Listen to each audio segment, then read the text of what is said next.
അസ്സലാമു അലൈക്കും വറഹ്മത്തുള്ളാഹി. ബിസ്മില്ലാഹി വൽഹംദുലില്ലാഹി വസ്സലാത്തു വസ്സലാമു അലാ റസൂലില്ലാഹി വഅലാ ആലിഹി വസഹ്ബിഹി വമൻ തബിഅഹും ബിഇഹ്സാനിൻ ഇലാ യൗമിദ്ദീൻ. അമ്മാ ബഅദ്. ബഹുമാന്യ സുഹൃത്തുക്കളെ, സഹോദരങ്ങളെ, സഹോദരികളെ, അല്ലാഹു സുബ്ഹാനഹു വ തആലയുടെ വിധിവിലക്കുകൾ ജീവിതത്തിൽ പകർത്തി ജീവിക്കാൻ അല്ലാഹു നമുക്ക് തൗഫീഖ് നൽകുമാറാകട്ടെ. ബാബുർ റയ്യാനിലൂടെ അള്ളാഹുവിൻ്റെ സ്വർഗത്തിലേക്ക് പ്രവേശിക്കാനുള്ള തയ്യാറെടുപ്പുകൾ നമ്മൾ നടത്തുക. വിശുദ്ധ റമദാനിൻ്റെ അവസാനത്തെ 10 അതിനുള്ള ഏറ്റവും വലിയ ഒരു സുവർണാവസരമാണ്. ലൈലത്തുൽ ഖദറും അതേപോലെ തന്നെ രാത്രിയിലെ ദീർഘമായ നമസ്കാരങ്ങളിലൂടെയും പ്രാർത്ഥനയിലൂടെയും ഇസ്തിഗ്ഫാറിലൂടെയും സ്വർഗം ലഭിക്കുന്ന, നരകമോചനം ലഭിക്കുന്ന ആളുകളുടെ കൂട്ടത്തിൽ നമ്മൾ ഉൾപ്പെടാൻ ശ്രമിക്കുക, അധ്വാനിക്കുക. റബ്ബ് സുബ്ഹാനഹു വ തആല നമ്മിൽ നിന്ന് സ്വീകരിക്കുമാറാകട്ടെ. സഹോദരന്മാരെ, നമ്മൾ മനസ്സിലാക്കിക്കൊണ്ടിരിക്കുന്നത് മയ്യിത്ത് നമസ്കാരവുമായി ബന്ധപ്പെട്ടിട്ടുള്ള കാര്യങ്ങളാണ്. നാം എങ്ങനെയാണ് മയ്യിത്ത് നമസ്കാരത്തിന് വേണ്ടി നിൽക്കുന്ന സന്ദർഭത്തിൽ നിൽക്കേണ്ടത് എന്നും ശ്രദ്ധിക്കേണ്ടുന്ന കാര്യങ്ങളെയും പറ്റി നമ്മൾ മനസ്സിലാക്കിയിട്ടുണ്ട്. ഇന്ന് നമുക്ക് സംസാരിക്കാനുള്ളത് മയ്യിത്ത് നമസ്കാരത്തിന് ഇമാമ് നിൽക്കേണ്ടത് ആരാണ്, എങ്ങനെയാണ് നിർവഹിക്കേണ്ടത് എന്നതാണ്. അവിടെ അടിസ്ഥാനപരമായി നമ്മൾ മനസ്സിലാക്കേണ്ടത് മയ്യിത്ത് നമസ്കാരം ജമാഅത്തായിട്ട് തന്നെയാണ് നിർവഹിക്കേണ്ടത് എന്ന് നമ്മൾ മനസ്സിലാക്കിയല്ലോ. ആർക്കെങ്കിലും വേണമെങ്കിൽ ഒറ്റക്ക് നമസ്കരിക്കുന്നത് വിരോധമില്ല എങ്കിലും അത് ശരിക്കും സംഘടിപ്പിക്കേണ്ടുന്നത് ജമാഅത്തായിട്ട് തന്നെയാണ്.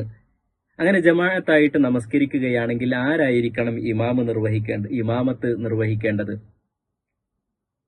ഇവിടെ നമ്മൾ അറിയേണ്ടുന്ന പ്രധാനപ്പെട്ട ഒരു കാര്യം, ഈ മയ്യിത്ത് ആരെയെങ്കിലും പ്രത്യേകമായി വസിയ്യത്ത് ചെയ്തിട്ടുണ്ട് എങ്കിൽ ആ വസിയ്യത്ത് ചെയ്ത ആൾക്ക് തന്നെയാണ് നമ്മൾ മുൻതൂക്കം നൽകേണ്ടുന്നത്. പ്രവാചകൻ സ്വല്ലല്ലാഹു അലൈഹി വസല്ലം അങ്ങനെ പ്രത്യേകമായി ഒരു വസിയ്യത്ത് ചെയ്തതായിട്ട് നമുക്ക് കാണാൻ കഴിയുന്നില്ല.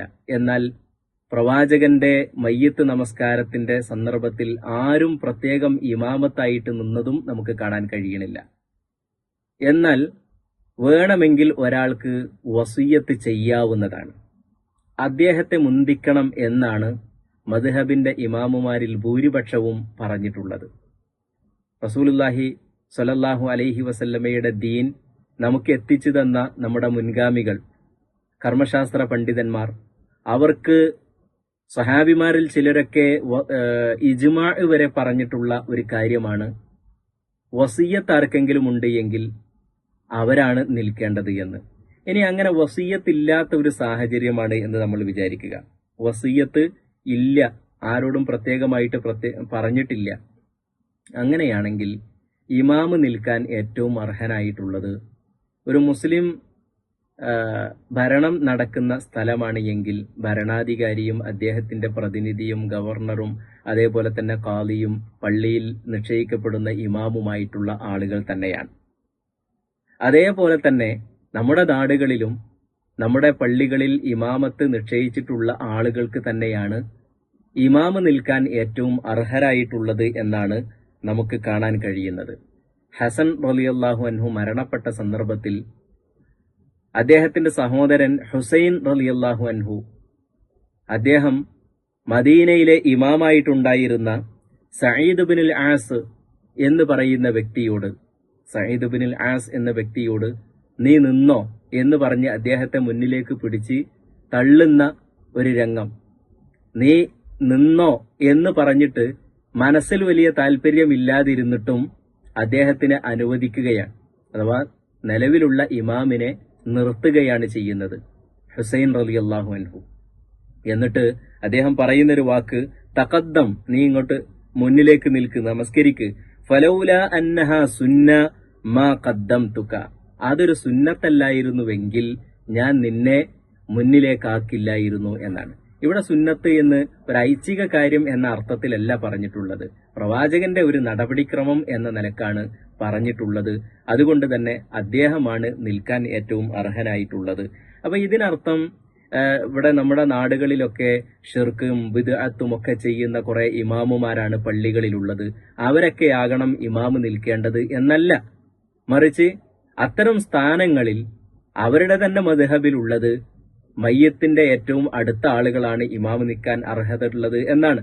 അതുകൊണ്ട് തന്നെ ആ ഒരു അവസരം ഉപയോഗപ്പെടുത്തിക്കൊണ്ട് തന്നെ നമുക്ക് മയ്യത്തിനോട് ഏറ്റവും അടുത്ത ആളുകൾക്കോ അതല്ലാതെ അദ്ദേഹത്തിന്റെ കാലഘട്ടത്തിൽ അടുത്ത് ഇടപഴകിയിരുന്ന പണ്ഡിതന്മാരും പ്രബോധകന്മാരും ഒക്കെ ആയിട്ടുള്ള ആളുകളോ അവരൊക്കെ നിൽക്കുകയാണ് നല്ലത്. അഥവാ ആ കൂട്ടത്തിൽ ഏറ്റവും വിശുദ്ധ ഖുർആൻ അറിയുന്ന, ദീനിന്റെ നിയമങ്ങൾ അറിയുന്ന ആളുകളാണ് പിന്നീട് നിൽക്കാൻ ഏറ്റവും അർഹരായിട്ടുള്ളത് എന്ന് നമ്മൾ മനസ്സിലാക്കുക.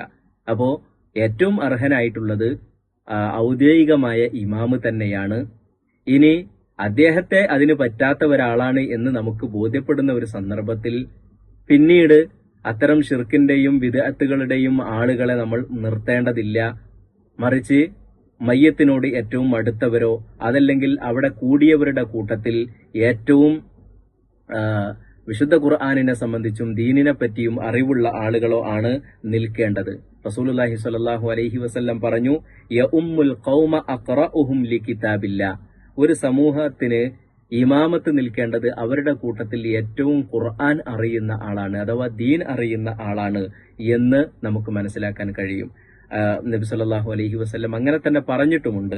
അബൂ മസ്ഊദ് അൽ ബദരി റളിയല്ലാഹു അൻഹു, അദ്ദേഹം ഒരു ചെറിയ കുട്ടിയായിരുന്നു. നബി സല്ലല്ലാഹു അലൈഹി വസല്ലമയുടെ അടുക്കലേക്ക് അദ്ദേഹത്തിന്റെ ജനതയുടെ കൂടെ വരുന്ന സമയത്ത് നബിയുടെ കൂടെ നിന്ന് ഒരൽപ്പം ഖുർആനും കാര്യങ്ങളും ഒക്കെ മനസ്സിലാക്കി പഠിച്ചതിന് ശേഷം അവർ തിരിച്ചു പോകുമ്പോൾ നബിയോട് ചോദിച്ചു, റസൂലെ ഇനി എങ്ങനെയാണ് ഞങ്ങൾ നിസ്കരിക്കേണ്ടത്, കാര്യങ്ങളൊക്കെ എങ്ങനെയാണ് നിങ്ങൾക്ക് പറഞ്ഞു തരണം എന്ന് പറഞ്ഞപ്പോൾ, നിങ്ങൾ സമയമാകുമ്പോൾ നിങ്ങളുടെ കൂട്ടത്തിൽ നിന്ന് ഒരാൾ ബാങ്ക് കൊടുക്കണം, അതേപോലെ തന്നെ നിങ്ങളിൽ ഏറ്റവും കൂടുതൽ ഖുർആൻ അറിയുന്ന ആള് ഇമാമ് നിൽക്കുകയും വേണം എന്നാണ്.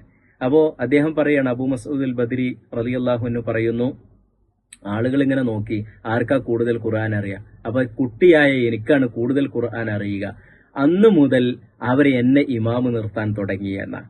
പിന്നീട് ഇതിന്റെ ഒക്കെ കുറെ കാലം കഴിഞ്ഞ് നബി സല്ലല്ലാഹു അലൈഹി വസല്ലം മരിച്ചൊക്കെ കുറെ കാലം കഴിഞ്ഞതിന് ശേഷം ഈ അബൂ മസ്ഊദ് അൽ ബദരി അദ്ദേഹം വലിയ ആളായി. അതിനുശേഷം പറയുന്നു, അന്നു മുതൽ അവരുടെ ആ സമൂഹത്തിന്റെ നമസ്കാരങ്ങൾക്ക്, അതേപോലെ തന്നെ പൊതുവായിട്ടുള്ള ഈദ് മറ്റുള്ള രംഗങ്ങളിലും അതേപോലെ ജനാസക്കുമൊക്കെ ഞാനായിരുന്നു അവർക്ക് നേതൃത്വം നൽകിയിരുന്നത് എന്ന് അദ്ദേഹം പറയുന്നുണ്ട്. അപ്പൊ നബി സല്ലല്ലാഹു അലൈഹി വസല്ലമയുടെ കാലഘട്ടത്തിൽ നബി സല്ലല്ലാഹു അലൈഹി വസല്ലം നിശ്ചയിച്ചതും അങ്ങനെ തന്നെയാണ്. അദ്ദേഹം പറയുന്ന വാക്ക്, വകുന്തു ഉസല്ലി അലാ ജനായിസിഹിം ഇലാ യൗമിനാ ഹാദാ. ഇന്ന് വരെ അവിടെയുള്ള ജനാസ നമസ്കാരങ്ങൾക്ക് ഞാനാണ് നേതൃത്വം നൽകാറുള്ളത് എന്ന്. അപ്പോൾ നബി സല്ലല്ലാഹു അലൈഹി വസല്ലം നിശ്ചയിച്ചിട്ടുള്ളത് അങ്ങനെയാണ്. അപ്പൊ ദീനും ഈമാനും ഇസ്ലാമും തൗഹീദും ഒക്കെയുള്ള ആളുകളുണ്ട് എങ്കിൽ അവരെ അങ്ങനത്തെ ഇമാമുമാരാണെങ്കിൽ ആ ഇമാമുമാർക്ക് തന്നെയാണ് മുൻഗണന നൽകേണ്ടത്.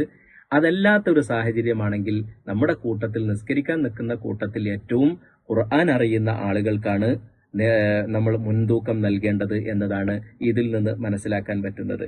അപ്പോ അതോടൊപ്പം നമ്മളറിയാം, ഒന്നിൽ കൂടുതൽ മയ്യത്തുണ്ട് എങ്കിൽ എങ്ങനെയാണ് നമസ്കാരത്തിന് വേണ്ടി മയ്യത്ത് വെക്കേണ്ടത് എന്നതാണ്.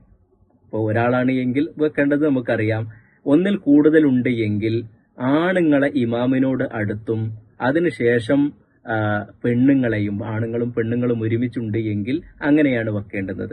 അതേപോലെ തന്നെ ഒക്കെ ആണുങ്ങളാണ് എങ്കിൽ അവരുടെ കൂട്ടത്തിൽ കൂടുതൽ ഖുർആൻ അറിയുന്നവരെ മുന്നിലേക്ക്, അതിനുശേഷം മറ്റുള്ളവരെ. നമുക്കറിയാമല്ലോ ഓരോരുത്തരുടെയും ദീനും അറിവും അതിനെ സംബന്ധിച്ച്. അപ്പൊ അതിനനുസരിച്ച് അവർക്കൊരു ക്രമമാണ് വെച്ചു കൊടുക്കേണ്ടത് എന്നാണ് നമുക്ക് കാണാൻ കഴിയുന്നത്.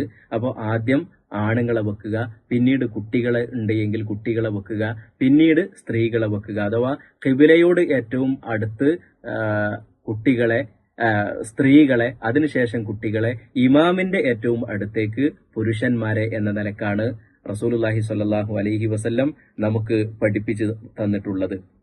അപ്പോ അവർക്ക് നമസ്കരിക്കുന്ന സമയത്ത് ഇങ്ങനെ എല്ലാവർക്കും ഒരുമിച്ച് നമസ്കരിക്കുകയാണെങ്കിൽ, അങ്ങനെയാണ് റസൂലുള്ളാഹി സ്വല്ലല്ലാഹു അലൈഹി വസല്ലം പലർക്കും നമസ്കരിച്ചിട്ടുള്ളത്. എന്നാൽ വേണമെങ്കിൽ നമുക്ക് ഒറ്റക്കൊറ്റക്കും നമസ്കരിക്കാം. ഉഹദിൽ മരണപ്പെട്ട ആളുകൾക്ക് വേണ്ടി റസൂലുള്ളാഹി സ്വല്ലല്ലാഹു അലൈഹി വസല്ലം നമസ്കരിച്ചപ്പോ ആദ്യം ഹംസ റളിയല്ലാഹു അൻഹുവിന് അദ്ദേഹത്തിന് വേണ്ടി നബി സല്ലല്ലാഹു അലൈഹി വസല്ലം നമസ്കരിച്ചു. പിന്നീട് ഓരോരുത്തരെയായിട്ട് നബി സല്ലല്ലാഹു അലൈഹി വസല്ലമയുടെ മുന്നിലേക്ക് കൊണ്ടുവരികയും അങ്ങനെ ബദറിൽ മരണപ്പെട്ട മുഴുവൻ സ്വഹാബികൾക്കും പ്രത്യേകമായിട്ട് നബി സല്ലല്ലാഹു അലൈഹി വസല്ലം നമസ്കരിച്ചു എന്നാണ്. ആ നമസ്കാരം നടക്കുന്ന സമയത്തൊക്കെ ഹംസ റളിയല്ലാഹു അൻഹുവിന്റെ ജനാസ നബിയുടെ മുന്നിലുണ്ടായിരുന്നു. അപ്പൊ അദ്ദേഹത്തിന് ഇവർക്കൊക്കെ വേണ്ടിയിട്ട് 70ഓളം സഹാബിമാർ മരണപ്പെട്ടില്ലേ, അവർക്ക് വേണ്ടി നമസ്കരിച്ച നമസ്കാരത്തിലൊക്കെ ഹംസ റളിയല്ലാഹു അൻഹുവും പെട്ടു. എന്നാൽ ഓരോരുത്തർക്കും പ്രത്യേകമായിരുന്നു നമസ്കരിച്ചിരുന്നത് എന്ന് നമുക്ക് കാണാൻ കഴിയും. ഇബ്നു ഉമർ റളിയല്ലാഹു അൻഹുവിന്റെ ചരിത്രത്തിൽ നമുക്ക് കാണാൻ കഴിയും. അദ്ദേഹം 9 ആളുകൾക്ക് ഒരുമിച്ച് നമസ്കരിച്ചതായിട്ട് കാണാൻ കഴിയും. 9 ആളുകൾക്ക് ഒരുമിച്ച് നമസ്കരിച്ചതായിട്ട് കാണാൻ കഴിയും. അപ്പോ ഈ രൂപത്തിലാണ് നമ്മൾ മനസ്സിലാക്കേണ്ടുന്നത്. കൂടുതൽ ആളുകളുണ്ട് എങ്കിൽ ഇമാമിന്റെ തൊട്ടടുത്ത് നിർത്തേണ്ടുന്നത് ആണുങ്ങളെ, അതിനുശേഷം കുട്ടികളുണ്ടെങ്കിൽ കുട്ടികളെ, അല്ലെങ്കിൽ സ്ത്രീകളെ പിന്നിലാണ് വെക്കേണ്ടത് എന്ന് നമുക്ക് മനസ്സിലാക്കുക. അതോടൊപ്പം തന്നെ നമ്മൾ പ്രധാനമായും അറിയേണ്ടുന്ന മറ്റൊരു മസ്അല, റസൂലുള്ളാഹി സ്വല്ലല്ലാഹു അലൈഹി വസല്ലമയുടെ സ്വഹാബത്ത് പറയുന്നതാണ്. ഷഹിദ്തു അനസ് ബിൻ മാലിക്കിൻ റളിയല്ലാഹു അൻഹു, അനസ് ബിൻ മാലിക് റളിയല്ലാഹു അൻഹു നമസ്കരിക്കുന്നത് ഞാൻ കണ്ടു എന്ന് പറഞ്ഞിട്ട് ഒരു താബിഈ പണ്ഡിതൻ പറയുന്നു. സല്ല അല ജനാസത്തി റജുലിൻ, ഒരു പുരുഷന് വേണ്ടി നമസ്കരിക്കുകയാണ്. അപ്പോൾ ഓരോരുത്തരുടെയും ജനാസ നമസ്കരിക്കുമ്പോൾ ഇമാമ് എവിടെയാണ് നിൽക്കേണ്ടത് എന്നതിനെ പറ്റിയാണ് നമ്മൾ പറയുന്നത്. അപ്പോൾ ഇമാമ് നിൽക്കേണ്ടുന്നത്, ഒരു ആണാണ് നമസ്കരിക്കുന്നത്, ആണിന് വേണ്ടിയാണ് നമസ്കരിക്കുന്നത് എങ്കിൽ എവിടെ നിൽക്കണം? ഖാമ ഇൻദ റഅ്സിഹി, മയ്യത്തിന്റെ തലഭാഗത്താണ്, തലയുടെ നേരെയാണ് നിന്നത്. അപ്പൊ മയ്യത്ത് കട്ടിൽ ഇങ്ങനെ വെക്കുക, അല്ലെങ്കിൽ സ്ട്രക്ചർ ഇങ്ങനെ വെച്ചിട്ടുണ്ട് എങ്കിൽ അതിൽ മയ്യത്തിന്റെ തലയുടെ ഭാഗത്തായിട്ടാണ് ഇമാമ് നിൽക്കേണ്ടുന്നത്. ഫലമ്മ റഫ, അങ്ങനെ ആ മയ്യത്ത് നമസ്കാരം കഴിഞ്ഞ് കൊണ്ടുപോയപ്പോൾ ഉത്തിയ ബി ജനാസത്തി ഇംറഅത്തിൻ മിൻ ഖുറൈശിൻ ഔ മിനൽ അൻസാർ, അൻസാരികളിൽപ്പെട്ട ഒരു സ്ത്രീയുടെ, അതല്ല ഖുറൈശികളിൽപ്പെട്ട ഒരു സ്ത്രീയുടെ, ഹദീസ് റിപ്പോർട്ട് ചെയ്ത റാവിയുടെ ഒരു സംശയമാണ് ഏത് സ്ത്രീയാണ് എന്നതിനെ സംബന്ധിച്ച്. ഏതായാലും ഒരു സ്ത്രീയുടെ ജനാസ കൊണ്ടുവന്നപ്പോൾ അദ്ദേഹം അതിനുവേണ്ടി നമസ്കരിച്ചു. എങ്ങനെയാണ് നിന്നത്? റസൂലുള്ളാഹി സ്വല്ലല്ലാഹു അലൈഹി വസല്ലം പഠിപ്പിച്ചതനുസരിച്ച് തന്നെ അവരുടെ മധ്യഭാഗത്തായിട്ടാണ് നിന്നത്. അപ്പോ സ്വഹാബത്ത് ചോദിച്ചു, അല്ലെങ്കിൽ ഈ താബിഈ പണ്ഡിതൻ ചോദിച്ചു എന്നാണ് അനസ് ബിൻ മാലിക് റളിയല്ലാഹു അൻഹുവിനോട്, എന്താണ് നിങ്ങൾ ഇങ്ങനെ നിൽക്കാൻ കാരണം? ഒരാണിന്റെ മയ്യത്ത് കൊണ്ടുവന്നപ്പോ തലയുടെ ഭാഗത്തും സ്ത്രീയുടെ മയ്യത്ത് കൊണ്ടുവന്നപ്പോ മധ്യഭാഗത്തുമാണല്ലോ നിങ്ങൾ നിന്നത്, അതെന്തുകൊണ്ടാണ് എന്ന് ചോദിച്ചപ്പോ അത് സുന്നത്താണ് എന്ന് അദ്ദേഹം പറഞ്ഞു. നബി സല്ലല്ലാഹു അലൈഹി വസല്ലം അങ്ങനെ നമസ്കരിക്കുന്നത് കണ്ടിട്ടുണ്ട് എന്ന് അദ്ദേഹം പറയുകയും ചെയ്തു എന്നാണ്. അപ്പോ ഒരാണാണ് എങ്കിൽ തലയുടെ ഭാഗത്താണ് ഇമാമ് നിൽക്കേണ്ടത്, സ്ത്രീയാണ് എങ്കിൽ മധ്യഭാഗത്തായിട്ടാണ് ഇമാമ് നിൽക്കേണ്ടത്. ഇനി കൂടുതൽ ജനാസകളുണ്ട് എങ്കിൽ ആണുങ്ങളെ ആദ്യം ഇമാമിനോടടുത്ത്, അതിനുശേഷം കുട്ടികളുണ്ട് എങ്കിൽ കുട്ടികളെ, അല്ലെങ്കിൽ സ്ത്രീകളെ എന്ന നിലക്കാണ് ഇമാമ് നിൽക്കേണ്ടത്. ഇമാമത്തിന് ഏറ്റവും അർഹത ഉള്ളത് തൗഹീദും അതേപോലെ തന്നെ ഈമാനുമൊക്കെയുള്ള ആളുകളാണ് എങ്കിൽ, അത്തരത്തിലുള്ള ആളുകളുണ്ടെങ്കിൽ നിർണിതമായ ഇമാമ് തന്നെയാണ് ഇമാമ് നിൽക്കാൻ ഏറ്റവും അർഹനായിട്ടുള്ളത്.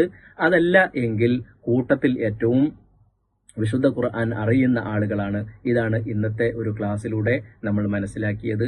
അള്ളാഹു കൂടുതൽ അറിയാനും പഠിക്കാനുമുള്ള തൗഫീഖ് ചെയ്യുമാറാകട്ടെ.